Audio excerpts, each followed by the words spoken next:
తెలుగు రాష్ట్రాల్లో గత కొన్ని రోజులుగా భారీ వర్షాలు కురుస్తున్నాయి. ఎడతెరిపి లేకుండా కురుస్తున్న వర్షాలతో రాష్ట్రంలోని చెరువులు, జలాశయాలు, ప్రాజెక్టులు జలకళను సంతరించుకున్నాయి. అయితే ఇప్పట్లో రాష్ట్రాన్ని వర్షాలు వీడేలా కనిపించడం లేదు. తెలంగాణ, ఏపీలో మోస్తారు వర్షాలు కురిసే అవకాశం ఉందని హైదరాబాద్ వాతావరణ కేంద్రం అధికారులు తెలిపారు. ఉపరితల ద్రోణి యాక్టివ్గా ఉన్న నైరుతి రుతుపవనాల కారణంగా రాష్ట్రంలో వర్షాలు కురుస్తాయని తెలిపారు.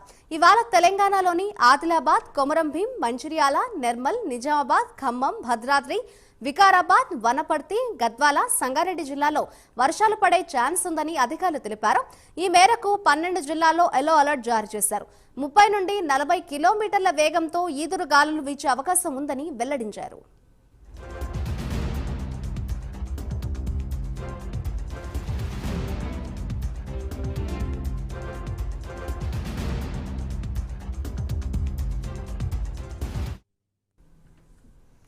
ఇక ఏపీలో పలు జిల్లాల్లో చెదురుముదురుగా వర్షాలు కురుస్తాయని, ఉరుములు, మెరుపులతో కూడిన వర్షాలు కురుస్తాయని తెలిపారు.